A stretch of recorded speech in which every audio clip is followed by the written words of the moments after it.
Hey, North City, how's it going? This is week 5, I think, of our Boundaries for the Soul conversation. We are going to be moving into step 2 of the taking a U-turn and talking about that. So the first one was focus. The second one is befriending. Befriending the part of you that you don't like. I think a great framework that we've talked about kind of before is what it means to love your enemies. And I thought I'd start off by reading from Matthew 5, that piece of scripture, but from the Message version. I think it's a really helpful sort of refresh of what Jesus is saying here, and kind of just using some different language.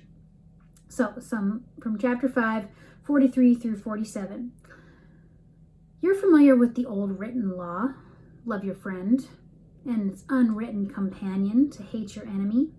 I'm challenging that. I'm telling you to love your enemies. Let them bring out the best in you, not the worst.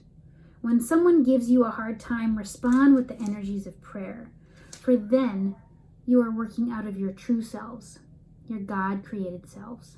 This is what God does.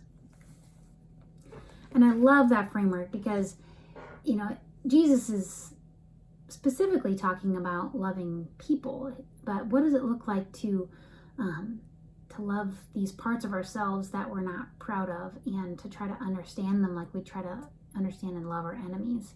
And this is our true, when we do that, we live into our true selves, the selves that God created to look like Him.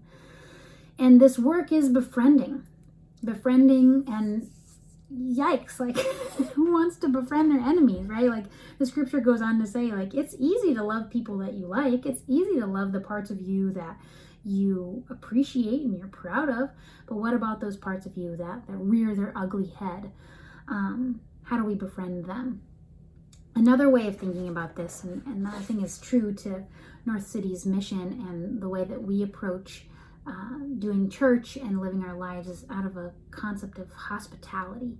Henry Nouwen talks about it like this: hospitality means primarily the creation of a free space where the stranger can enter and become a friend instead of an enemy. Hospitality is not to change people, but to offer them a space where change can take place. And the authors put it in this context that as you extend hospitality to the difficult parts of your soul, you create space for internal transformation. As you extend hospitality to the different parts of your soul, you create space for internal transformation.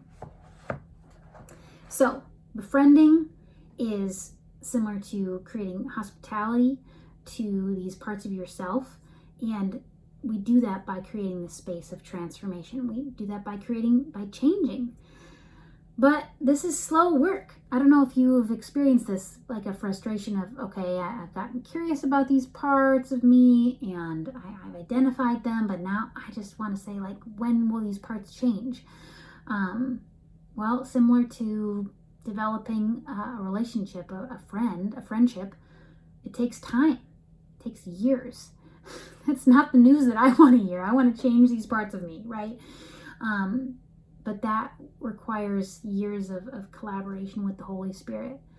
A myth that the authors talk about is that change, or modifying your thinking, is the only way to change, or the primary way to change. Simply just think differently. Doesn't work, right? That's the myth.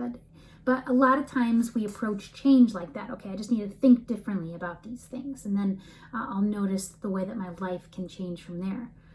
No, the truth is that changing your thinking is one important component of growth, and following the 5 steps empowers holistic transformation cognitively, emotionally, and spiritually.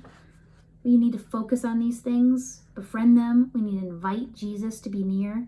We need to unburden this weary part. And number 5, we need to integrate these things into our team of allies. That's going to take time. That's not going to happen overnight. Oh, I'm pro counseling. Okay, I've been seeing a counselor for 10 years plus, and I feel like a lot of that work is just starting to come to fruition. where I've been able to understand different parts of my story. And now I'm doing the work of integrating that into my body, into my soul, into my spirit. And so I just thought I'd give a little bit of a context to what this has meant in my own life and kind of how I'm applying this. Kind of as I was growing up, I was the middle kid, and definitely worked to be the kid that didn't make the mistakes, that left the mistake. I wanted to leave the mistakes up to my older brother. And what I learned sort of by just my own behavior is that good behavior was rewarded. And so just don't mess up.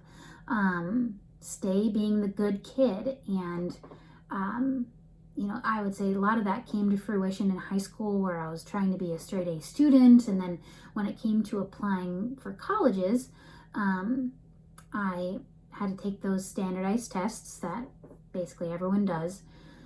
And while my grades were fantastic, and I prided myself in that, I took the ACT, took the SAT, and got terrible test scores. And my grades were the thing that I was so proud of, that my parents vocalized that they were really proud of me of. And there were other things in my life that didn't get affirmed as much, but my grades were one of them, in my schoolwork. And so when I got these test scores back, it was devastating to me, because it meant that I might not get into the schools that I wanted to go to. It was a hit on my worth, I would say, even after taking those prep classes or whatever. And so something that I internalized in that scene in my life, or that period in my life, was the message of try harder. Try harder, because then you'll get the recognition again, and then you'll get what you want, and people will praise you again. Try harder, try harder, try harder. Now, while the try harder message has served me in some respects of my life, it's also the taskmaster now in my life. It's also the judge in my life, that if I fail, I take that very personally, and it's very hard for me to not do well in certain things. And then I hold other people up to impossible standards, and sometimes that plays out in my most close relationships, with my kids or with JD. That's some of the work I'm working to understand, is how to look at those parts of my story and who I am, that try harder taskmaster, and ask, what is that trying to protect me from? And with Jesus at my side, how do I get curious about that? What's the exile that it's trying to protect? Another framework that I want to bring up that I think is really important is the difference between big T trauma and little t trauma. Now, I would say that was like a little t trauma in my life, where, something hard happened and I sort of internalized the message and continued living my life.